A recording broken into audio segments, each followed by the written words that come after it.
life practical skills pano pakanema wanu wa mibawa kwina kulikonse kumene mukuonera tikuyamikeni. Komanso timanena zoti mukhoza kutionera kudzera pa kanema manja kungopita ku Google Play Store kumeneko ndikutaipa kuti Mibawa Studios ikubwetsani kanema manja inu nkupanga download kuti pamene muti ayi mwina ndikuchoka ku office kuno sinditha kuonera pa Facebook kapena ya ndikuchoka ku nyumba kuno ndili ndi ulendo koma Mibawa sindifuna kusiyana nayo ndithu tili pa kanema manja. Ine dzina langa Steve Kondwa Banda. Lero program ino ndili ndi Mr. John Ntakomwa ndikupatseni moni ndikomanso ndikuandeni program imeneyi. Ndathokoza kwambiri. Komanso ophiri Wellington kuntaja. Ya ineso ndathokoza kwambiri kuti alipompo munga masiku onse. Zikomo kwambiri. Iyi ndi program yomwe imakufikani lachitatu Sabata iliyonse kuyambira nthawi ya 8 o'clock. Imabwerezedwanso lachinayi lake komanso timazabwerezedwanso la Mulungu chakumasana kuti chakumatu kumeneko kuti ayi mukaphonyana nayo tsiku la lero kapenanso mufuna muimvetsetse imakhala kuti ili pamenepo komanso pa Facebook page pathu komanso pa kanema manja makhala kuti mukuipeza. Nkhani yathu ya lero taphunzira zotani pa moyo wa malemu Dr. Saulos Chilima. Kodi ife Amalawi komanso anthu tonse taphunzira zotani pa moyo wa malemu Dr. Saulos Chilima. Nde makosana akuluakulu omwe tili nawo pano kudzera mu makilipi omwe tili nawo tikhale tikutambasula za nkhani imeneyi. Koma poyambirira titaonera kaye kilipi imeneyi yokhuza malemu Dr. Saulos Chilima. Sindifotokoza koma muione nokha kenakono tizukutire kuti kodi zikutanthauza zotani pa moyo wathu.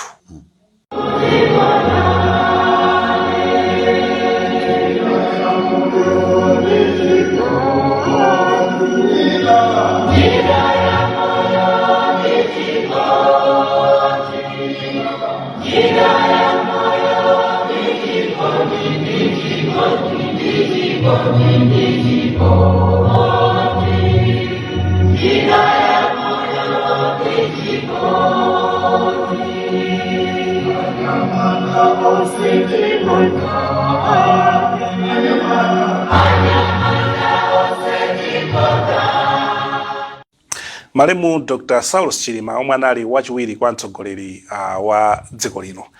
Kilipi imeneyi ikuonetsa malemu Dr. Chilima tsiku lomwe tikuyandikira timati Mulungu woyera Sabata loyera muchamu Machi uko komwe anzathu ampingo wa Katolika amakhala kupanga mapemphero kufa ndi kuuka kwa mwana wake Yesu Khristu.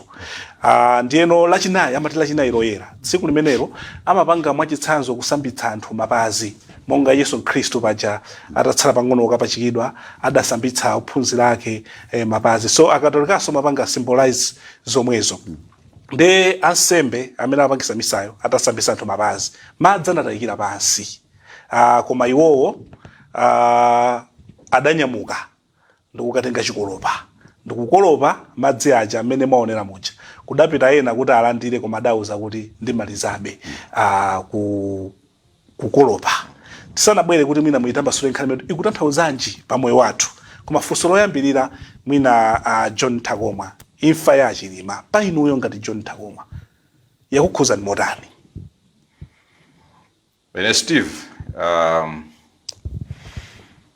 ndi chisoni koma chisoni cha ine ndi chisoni cha ife ya Malawi. Kwa Chilima ine ndilibe chisoni chifukwa chonena kuti ine ndimakhulupirira kuti moyo mwathu muno tikamakhala the most important thing moyo mwathu muno ndimene tizatulukire. Taona moyo wa Chilima, taona mene amakondana ndi Mulungu wawo mpana pa imfa anayi ndi corona wawo akupemphera. Ine Steve ngati kuli kudzapita ineso ndifuna ndizapitecho osati ndi ngozi mmene zayendera sizinayende bwino koma ndikunena kuti the peace he had with his God, relationship anayi ndi Mulungu wake, munthu kamamwalira is, to me, is the most important thing, kuti tikhale ndi mtendere ndi mulungu. Ndio ukamapita ukuziwa kuti ine mbali yanga ndapanga bambo anga ndilandireni. Now for me, that I'm happy for him, because many of us may not achieve that. Okay, so chisoni chimene ndinacho ndichonena kuti ife Malawi we've lost kwa munthu amene amaliwonda kwambiri dziko lino and had the capabilities kuti atithandize kusintha zinthu. Mr. Orington kutaja kwa inuyo. Yes. Yakukhuza ni bwanji ifa ya malemu Dr. Saulos Chilima. Abana wakambaza kuti akumvera chisoni dziko. Fa Chilima apita. Zambiri zakambidwa. Zabwino zokazoka. Ineso ndina chimodzimodzi. Ndikumvera chisoni dziko kwa maka anyamata. Chifukwa mwa Chilima, kwa nyamata yemwe atafuna kuti akhale moyo osiririka pa dziko. Ndiri wina nkanangotenga basi kupanga rubber stamp life imene ndaimva ndi imene tayiona ya Chilima. Ineyo, it's a great loss to the young generation. Fwa Nkuluja ndichi example, Nkuluja ndi modelo amene sinuzora kana chita achieve mtundu wanje kutsogoloko akadapatsanso moyo kumafika ma 60 ma 70 ngabere tafikira enough. Jamwe. Koma this is life well lived, short. Kabata nthawi zambiri somwe anthu amene amakhala pang'ono amasiya zinthu zabwino kusera kungokhala ndikuzachoka ndi chimoyo chosadzeka bwino. Anyamata ndamene ndikwamvera ine chisoni because they have lost a real model imene kanapatsa zeni zofunika mu moyo. Tikamba zambiri kutsogoloko. Tibwere pa kilipi tinayika ichi. Mungaizo kuti bwanji. Mungaifotokoze motani. Steve,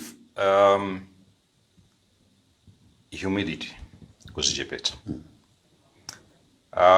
Chimene ndingafotokoze chimene chandigwira mtima kwambiri, even kwa enafe amene timaziwa Chilima, zambiri zimene amapanga zaziwika atamwalira. Anjimene neyo chomvesa chisoni kwambiri nchonena kuti Amalawi nthawi zina timampaka munthu matope chifukwa cha ndale.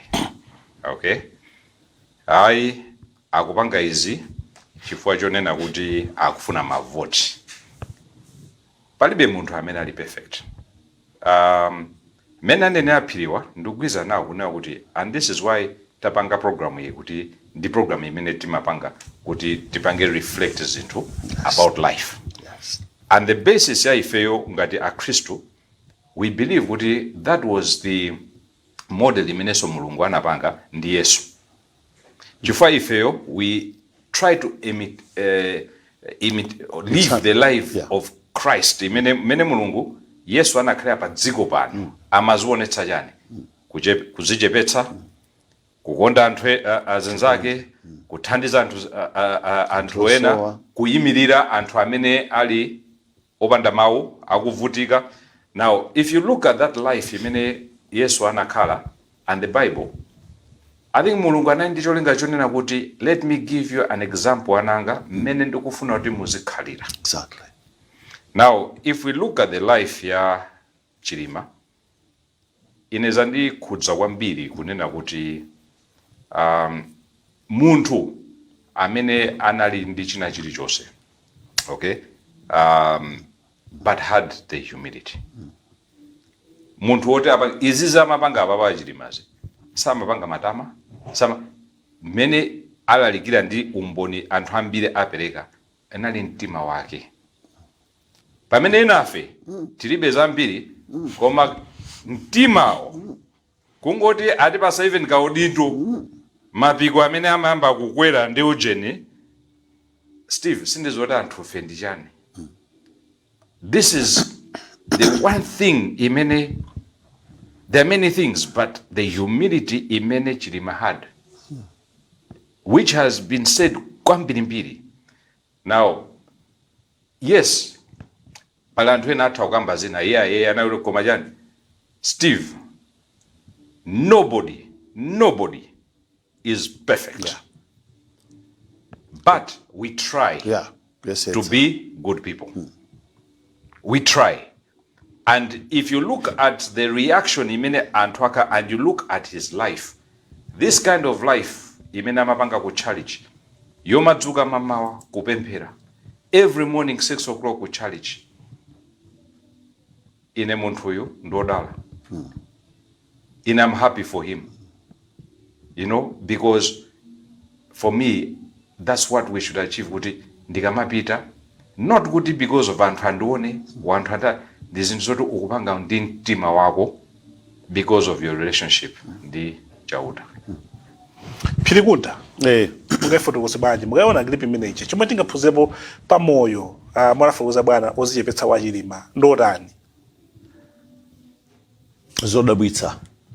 Chilima naye munthu odabwitsa basi.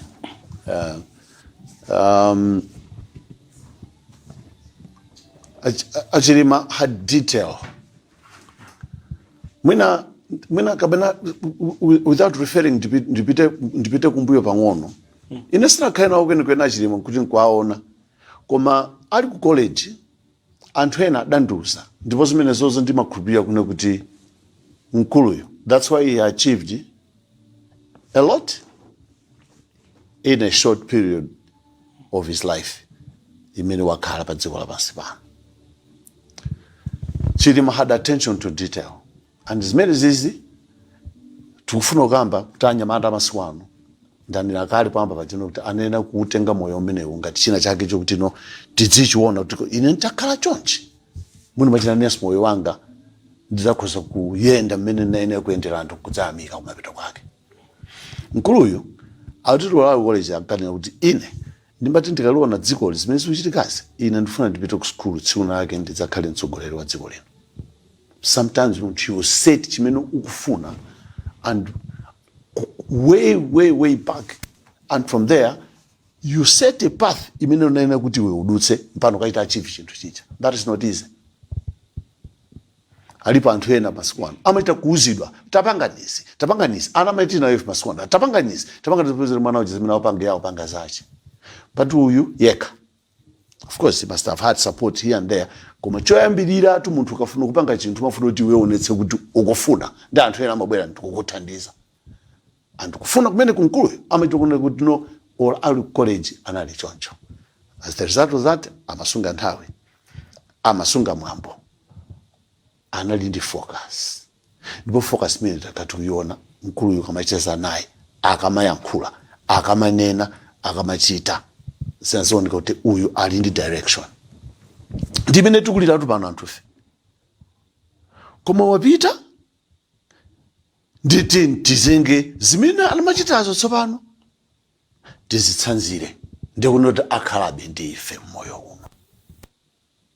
That's what I see in Chilima, and I've actually seen it practically. He was practicing it. Some ango yankhula ndi wafunsa kuti kodi zimene amachitapozo ndi chani ndi anali Chilima ameneyo. He was full of practical examples. Don't just say it. Iweyo onetsa. Ukamaonetsa, being humble. Nangabudzingo kamba ndodino khala nakufatsa. Yeah. Kukhala wakufatsa chita ntchito zake zakufatsa. And one of it, practical. Program out makamba za practical life skills. That's been in full practice of what one is supposed to do to show humility. Chilima, that's what he used to do. Mukamacheza naye amabwera atapisira mthumba mwake. Abwera nandi privilege abwana wantana amatitenga na nzawo timapita ukafika mino kunyumba kukeka kuchapiri. He would save you chakudya. Timalito examples tantu kodi ngizijeka nditibati chukumene ndimapita kwa yena. Omuzungulira atu. Mukuniva pita. Iwe ndepandani watoka kodi mwini wake yusakutere kunyumba kuti muchita izi nchifika chake. Mwini wake very humble. Omuzungulira iwe saba uno rumuzoti hayi ine rwanditana mwini wake kunoko wandipatsa chakudya apa inu mukundipaka chonchi chifukwa chani.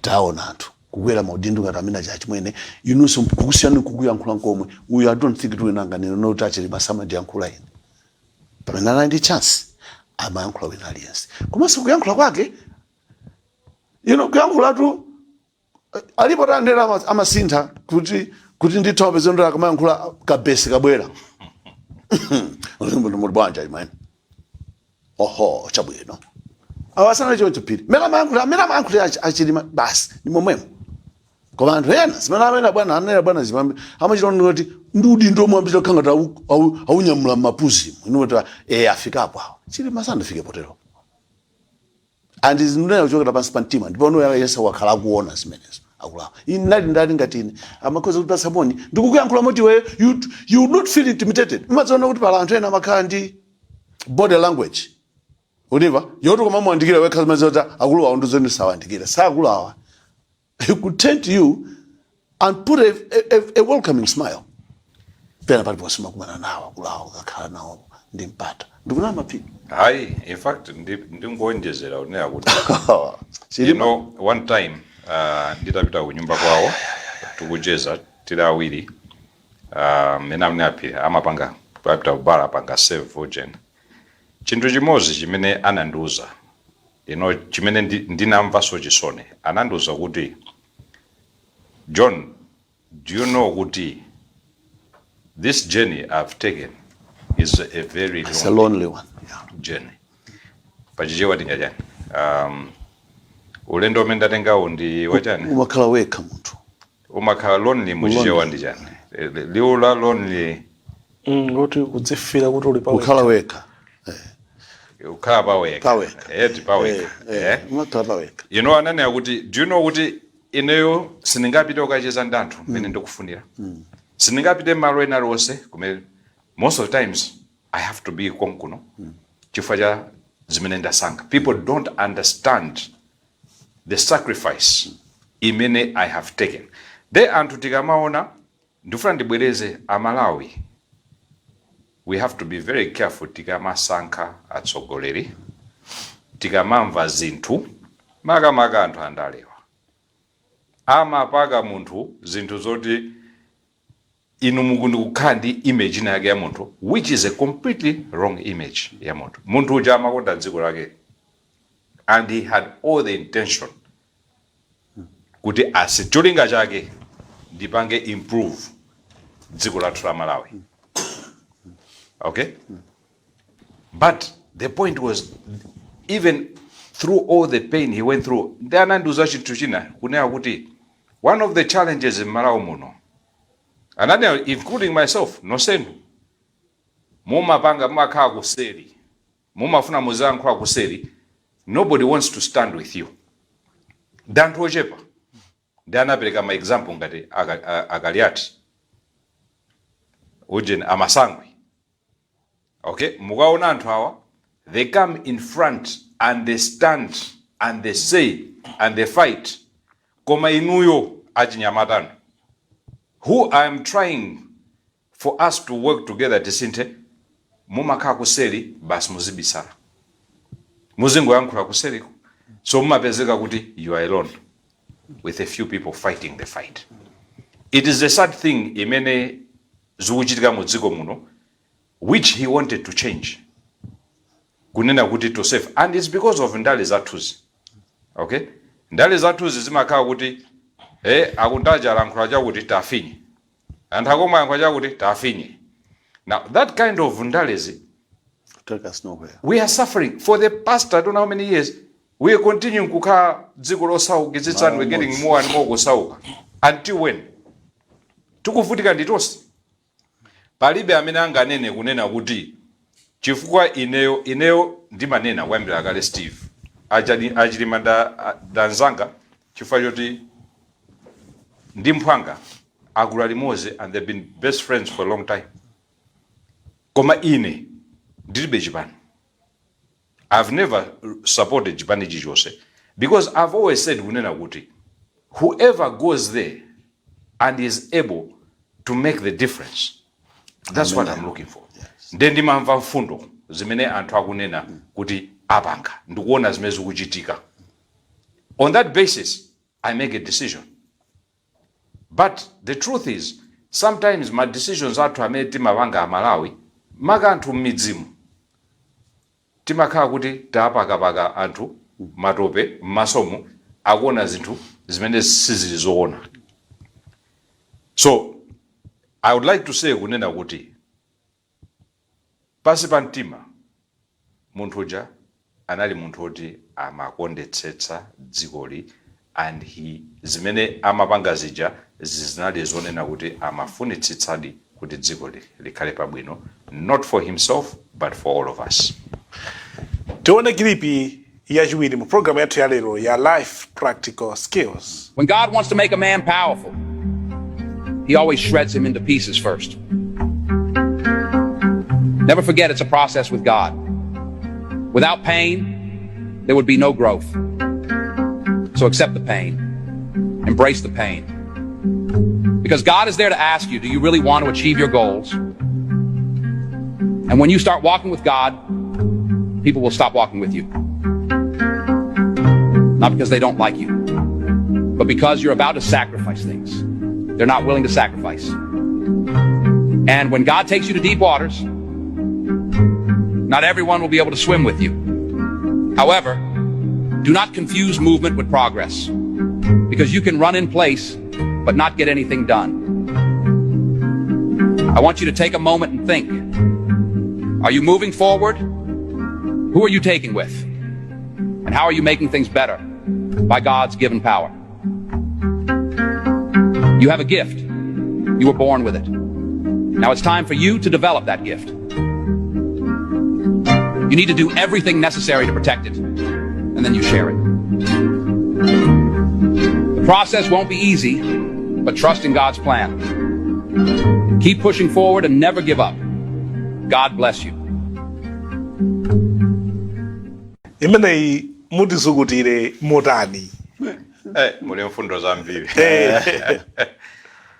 Okay, choyambirira chimene wanena nkuluyu, Mulungu amakuphasula shred you into pieces. Kukunyenyanya. Okay? Kuti munthu ukule, kuti Mulungu akugwiritse ntchito, even tione m'Bible. Umayenera kuti uvutike, kuti upange ukule, kuti uone mavuto and show your commitment. Yes. For you to be able to take on the task. Wanena kuti there's a lot of pain, a lot of growth, and people working with God anthu ena safuna wenda nawo umazakhala wekha. Now tikaona moyo wa Chilima zonse zakambidwa and his life, we see all this. Munthu uja has suffered. Okay, zimaoneka zophweka zimene anapanga zija, komano the sacrifice he has made in his life, the pain, the loneliness, the betrayal. He's been betrayed many times by anthu. One time tukujeza anandiuza kunena kuti, do you know John, kuti ndilibe anzanga chifukwa chake ndimacheza ndi anzanga amene ndinakula nawo kalekale andalipo ochepa. Chifukwa choti I have learned kuti anything you do kuno, people betray you. Azinzake amene amampanga trust, they betrayed you. Nde ukamenda ndi Mulungu, Mulungu akakufuna kukugwiritsa ntchito, chimozimozi Yesu. He was betrayed by one of his closest. Okay? So chimene ndinena kuti tikamakhala moyo wathu and zimene anena mkuluyo, you have to sacrifice. You must use the gifts, mphatso zimene Mulungu anatipatsa, tizigwiritse ntchito. Nthawi zambiri ena tini mphatso sitizigwiritsa ntchito chifukwa timakhala ndi mantha. Koma Mulungu andicholinga ndi wina aliyense mwa ife, ndi munthu ukuyena kuzoti ndini mphatso yakuti ndigwiritse ntchito mphatso yanga. Ena makhala ndi mphatso yothandiza anthu ena. You know, for example, there are some people who can never be leaders, but they make leaders. Munivesa the difference, eh? They're very good at making leaders, but they themselves can never be a leader. Because mphatso imene Mulungu sana apatsa. Anapatsa mphatso yothandiza anthu ena. Now, if I look at the life ya Chilima, mene yanene apiri, and the idea chimane ya programming, it is a life worth replicating. Muntuja was disciplined. Achimati panga chimati antwambirife chimati vuta. I think in one of the programs we spoke about the importance of discipline, which is tough. Discipline yoni aguti udzuka mama 4 o'clock ndikabe mpere, ndikadzuka ndikapanga exercise, ndikakapanga exercise ndipite ku challenge, ndikapita ku challenge by 7 o'clock ndikhale ndili mu office, ndikachoka office by this time ndikhale. That discipline nthawi aliyesane na kuti Chilima akanena kuti meeting ndi 8 o'clock. You'll be there at 8. Pili mapita akakumana ndi anthu. Yes. Akupasani meeting 8 o'clock ukadikira mpaka na 12 o'clock, 2 o'clock, 3 o'clock ukudikira meeting. Akabwera sakupepesa ndi kukupepesa. Amakhansa kutuluka mthemene but kodi mungadalive wait. I was about to get out. Okay, chamutambirani. Humility. Okay, maganizira anthu ena. Tikamapanga zinthu tizikhala ndi mtima womaganiza kuti if I was in that person's place, how would I feel? Okay? Kuti ine ndikadakhala m'malo mwa munthu ameneyo ndikadamva bwanji. Ndimene timene akukhalira. But we forget that as people. And more ine ndikuona kuti in our society we are becoming more and more selfish. Umuntu ukutichoka kwambiri. Even achinyamata lerolo ndimamva chisoni chifukwa choti ifeyo mene timakula pali zinthu ma principles ena anatiphunzitsa makolo athu which we maintained and have helped us to maintain a certain umuntu. Of course achinyamata ena alero kamakamba amanoti ndinuyo to amene mwatiphunzitsa izi chifukwa ife mene tabadwa zimene taona ndi zimene zizi ndi zimene ife tikuziwa ndemo kamakamba zinazo. So we are responsible. But life is about zosezi Steve tizazisiya ine chimene chinimvetsa kwanthu with power and greed is adzapita nazo ndani wapita nazo. Taona akuluakulu osa apita ndani watenga zinthu zake ndikupita nazo palibe. But we forget kuti the purpose of God putting us here is to serve each other. Uthandizana. Mulungu akakupasa udindo wako ndoti uthandize anthu ena. But we've forgotten about that. And mwina Mulungu wafuna kuti imfa ya Chilima itikumbutse Amalawi. We should be reminded za umuntu. Because our society, we have lost umuntu. Zikuoneka pose. Muntu chipatala mankhwala opanga othandiza anthu ukuba pesa kuti mulibe ndibankhula one time there was a function one of I think kanali waku UN kanali that amanduza kuti do you know kuti Malawi ndi dziko limodzi in Africa imalandira mankhwala ndi ndalama zambiri za mankhwala kusiyana ndi maika ena onse and she mentioned the amount zambiri. Tikamamva kuti Malawi muno mukusowa mankhwala timadabwa. How do you do that to your people? How do you do that to your people? Now ndale has become zoti tizingopaka na matope, tizingonamiza anthu, tizingobanda. That's what ndale has become in this country. So maybe Chilima's death is a reminder to all of us that we need to rethink and to relook at the way we are living our lives and managing ourselves. Otherwise, Steve, tanduzani kuti panopo zinthu. Tisamala mizani. We are worse off than we were many years ago. As a country. And we are getting worse and worse as a country.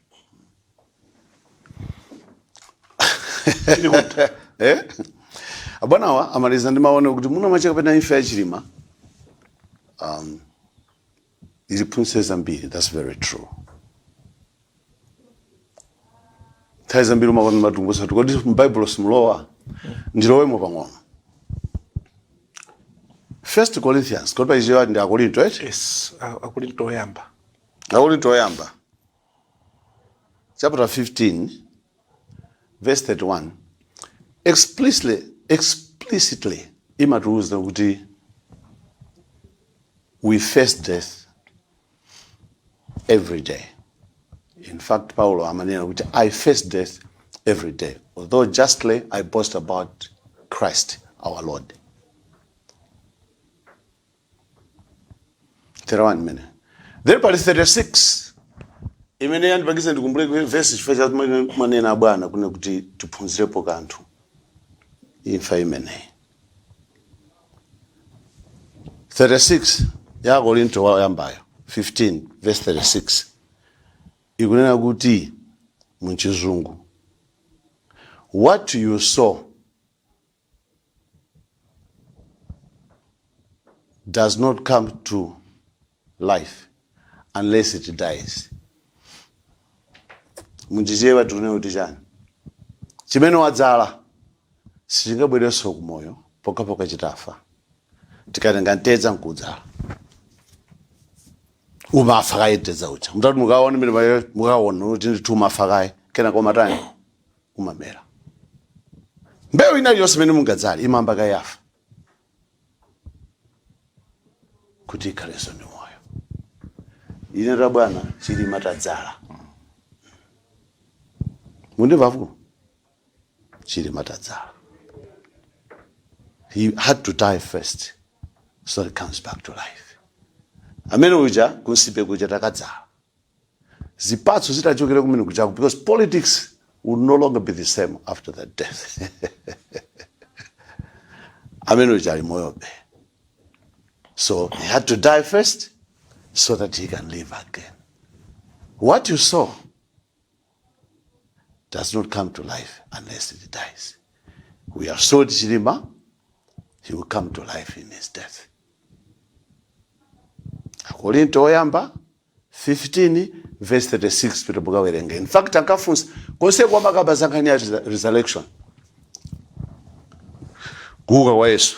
Palipo anthu ena amene amakhala akumakayikira Paulo amadzudzula kuti kuti zikadakhasidwa ichoncho ndi bwenzi amene tikukhulupirira afene tikukhulupirira mwachabe iyo ananena anatiphunzitsa Bible linatiuza kuti there is resurrection ndipo Yesu Kristu anaukadi komanso kwa amene amamutsatira nawonso adzauka. 15 yemweyo mukabwera mavesi 10 11 12 13 aukamba zazimene sisi Yesu Kristu anakhala masiku atatu nauka natiuzanso ife kuti ngati tinkhulupirira iye tidzauka. Uyu anamwalira ndi korona ali m'manja, so he can't just live, he has to die so that he can live again. Easy ndiza faith ndipo ifeyo chikhulupiriro tinacho. Suyu tikuyankhula za iye, suyu ife tikupempha anyamata kuno kuti life ya Chilima aitenge ngati model. Mwana wake ananena kuti does a man die after he has been shot? Does a man die after eating poisoned mushrooms? Does a man die? Anapereka ma examples ambiri. That no, a man only dies when he is forgotten. Mwana wake anankula jocho. That guy in Msipa, our vice president, he is not forgotten. And the biblical evidence is telling us that one must die first in order to live. He is dead, he is going to live. A legacy. And he is not forgotten. Man only dies after he is forgotten. Is Chilima forgotten? No. In fact, panopando kumkumbukira kwake ndi kwa mphamvu tsopano.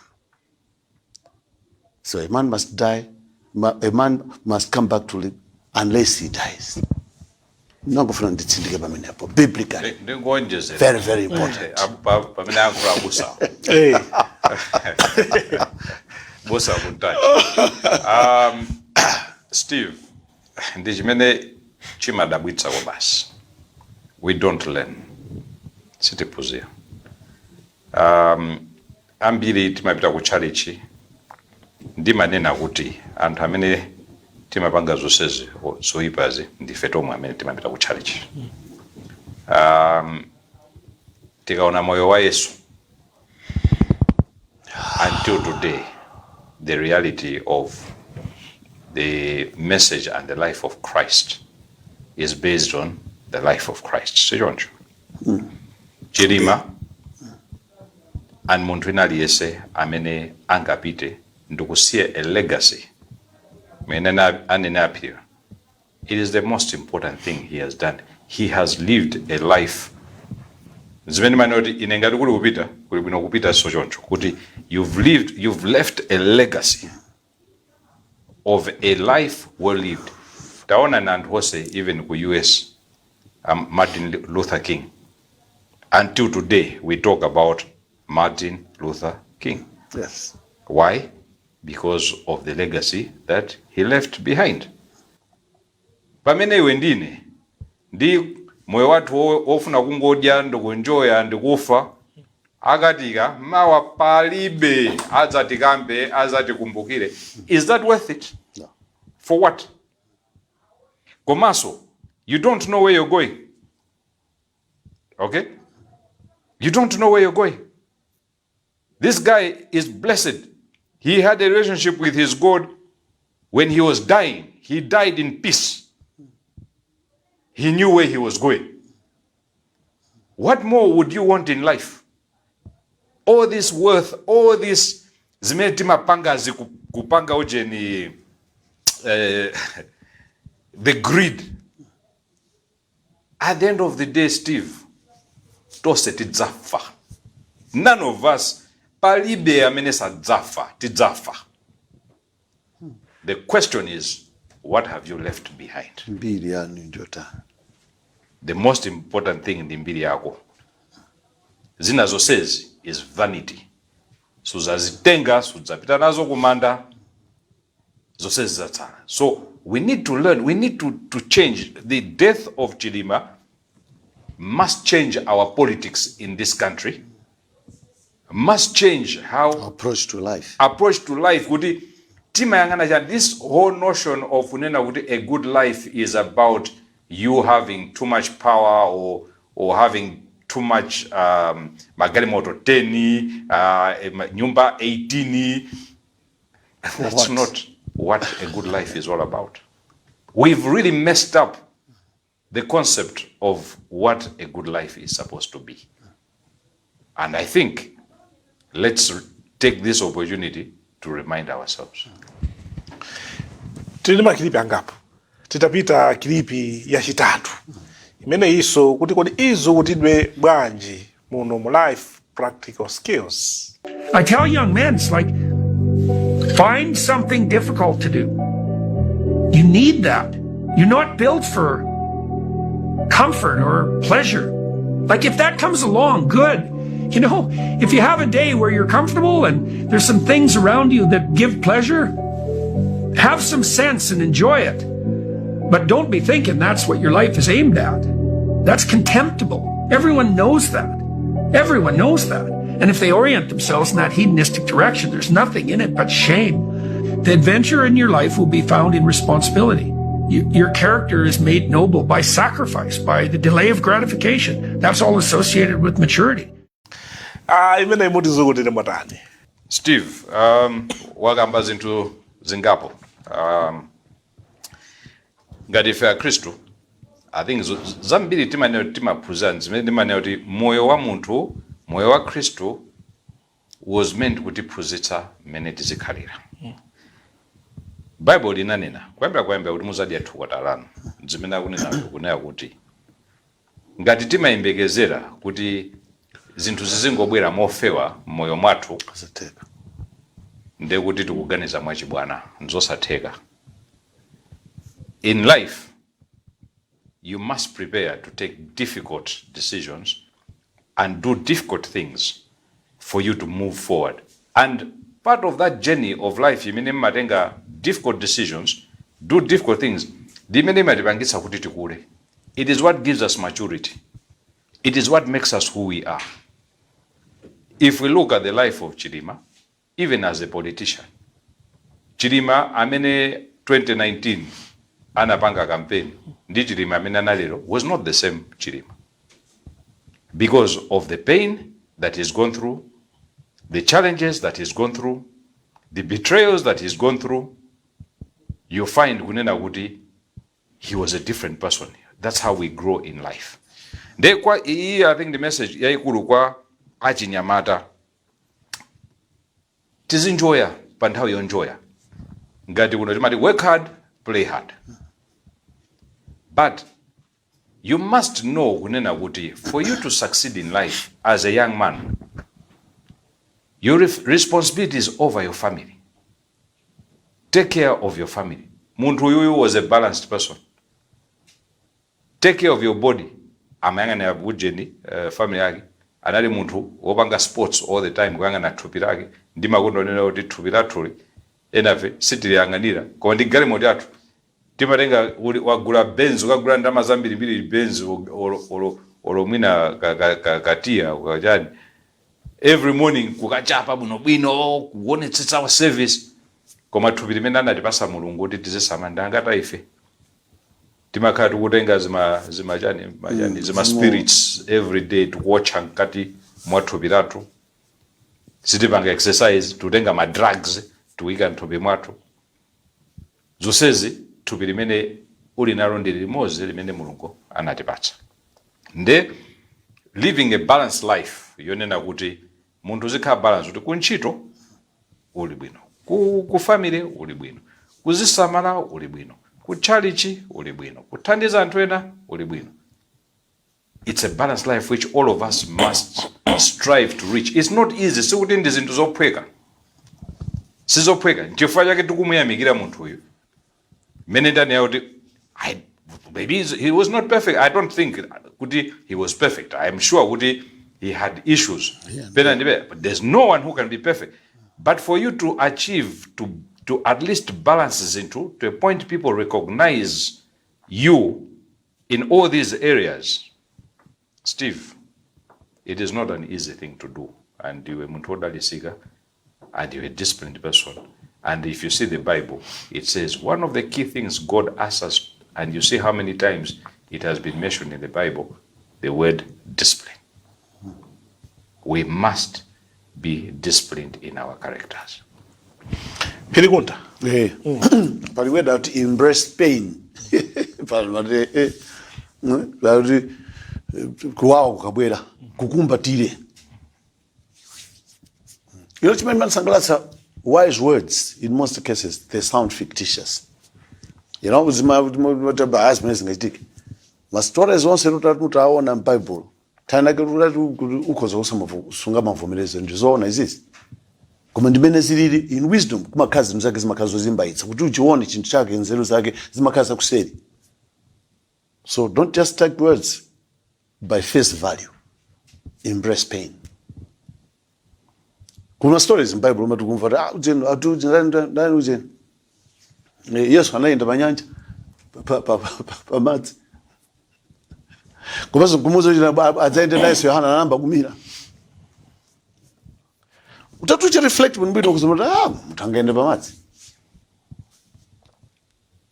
Tsono yankamira chinachifuwa chani? Faith anaitaya. Anauteyenda ubwere kwa ine kwamba kuyenda. Anamba kudzitama yeka kumagezero yako zamaenda amaenda ifaja yeye anamba kumira. Ungamba mastori zamene. Yona masiku 3 mimba mwansomba. Fito kama mulavula huko.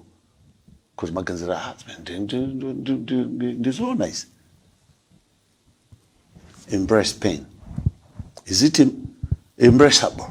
Can you really embrace pain? Kuba Kuchokela kuganiza mwakuya zikutanthauza chani. Daniel, Meshach, Abednego ndi Daniel ndimadado fola nyamataja adaponya mung'anjo wa moto. Anapsa? Analimene muja akapezeka posuwina mene muja amene adapulumutsa timavota nali ngelo. Embrace pain. In life, chimene matipanga utanthu fetu kule. Wow. They're embracing you. Anyamadali pano adziwe zimenezo. Kuti for them to achieve greater heights in their lifetime, they must be ready to embrace pain because they'll go through it. No matter what. Nimaona ngati moyo uno wapa dziko lapansi pano. Nkhani yayikulu ndi imeneyo, struggle. Don't create a comfort zone. Never. You can't move. Next time you have to keep on striving. You have to keep on focusing. Tikamati focus sikalapa. Imakhala tsogolo. The focus imeneyo. Kumutuka ifike imeneyo, you meet a lot of challenges. They pain you in the process. But you embrace the pain. Umapirira.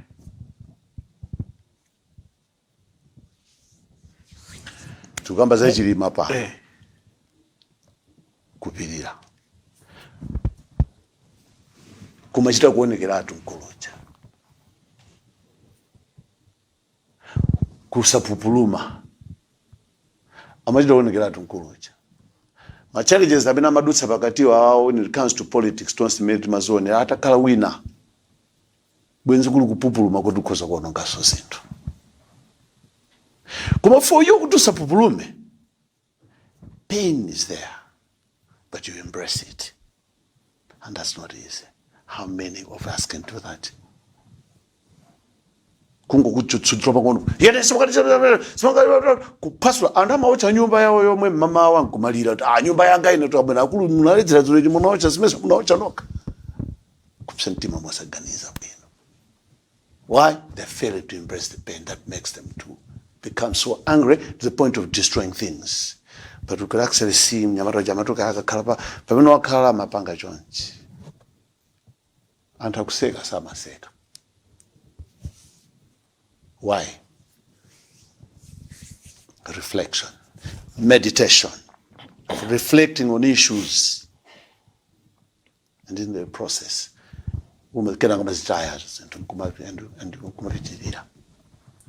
life ministry amasevera. Ndimene tukamba pano.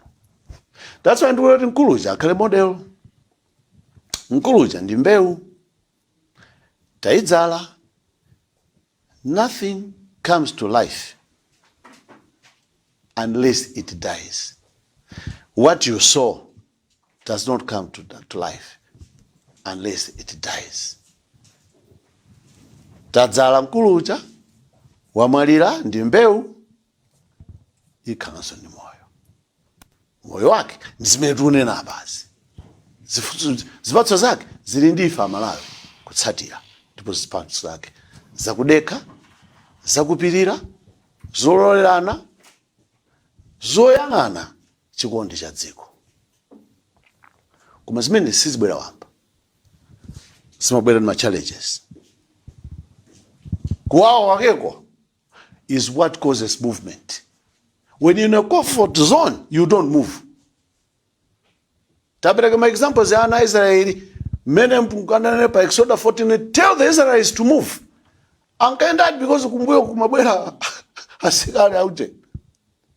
They had to move.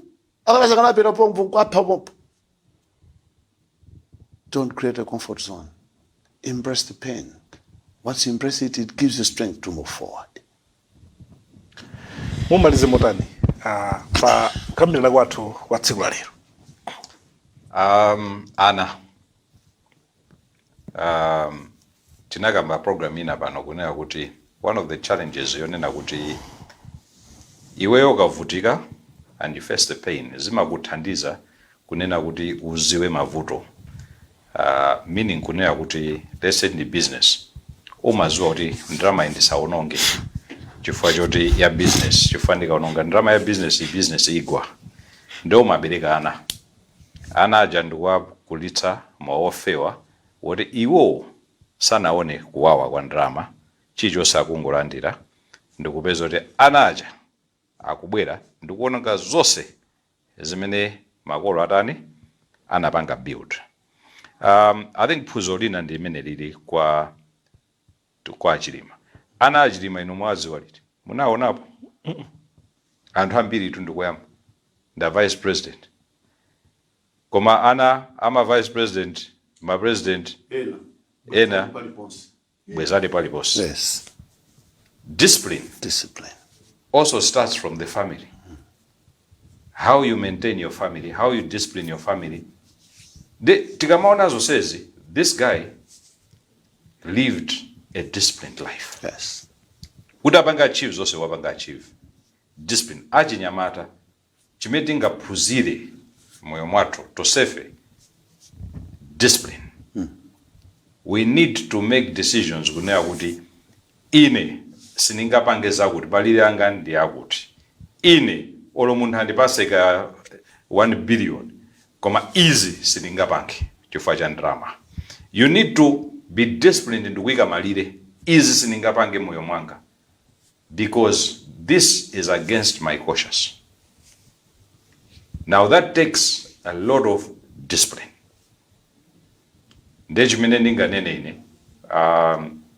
One of the key things achinyamata angaphunzire from the life of Chilima is discipline in whatever we do.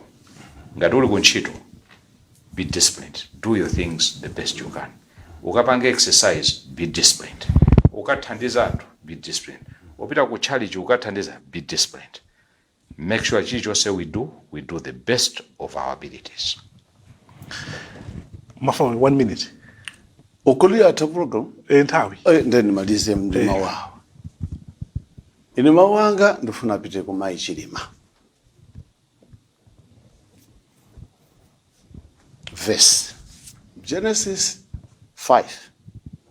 Verse 24. Mama 23-24. Munjizunga kuti Enoch walked faithfully with God. Then he was no more because God took him away. Amunano Chilima anaenda mukhulupirika ndi Mulungu. Lero kulibe chifukwa Mulungu watani watenga. Mulungu amatenga anthu ake amene amakonda. Chimene ndingasiye kwa mai Chilima nchokuti iyenda ni beni. In fact, verse imene imakoma mumchichewa amati ndipo Enoch anayenda be. The word is be. Anayenda be. Ndi Mulungu namutenga nakhala pe. Amunanu Mulungu atenga. Koma chimene chatsala chokuti inunso yenda ni beni ndi Mulungu. Anayenda be. Inunso muyenda naye be. Ngati mene anachitira Enoch. Amen. Amen. Ndikuthokozani Mr. Wellington Kuntaja komanso Mr. John Takomwa. Program yathu ya leo ya life practical skills. Makina Sumea Chitera pa kamera Maxwell Frank. Ine dzina langa Steve Kondwa Banda. Koma tikusiyeni ndi mawu amphamvu ochokera kwa malemu Dr. Saulos Chilima omwe anatisiyira kuti kodi amatidzera lingalira mawu amenewa kuti cholinga chawo chomwe analikondera dziko la Malawi ifenso tilikonde mwa mtundu otani ndipo tikuyenera kukwaniritsa zinthu ziti ndi ziti. Mzimu wa malemu Dr. Saulos Chilima uwuse mtendere. Dziko lino ndi la Malawi. Mbendera aje tikuiona ipo. Iyi timaulutsa mbendera iyi ife dziko lathu mbendera yake ndi. We will stand with this flag. Ndipo enafe polumbira tinalumbira zimenezo kuteteza constitution komanso mbendera iyi.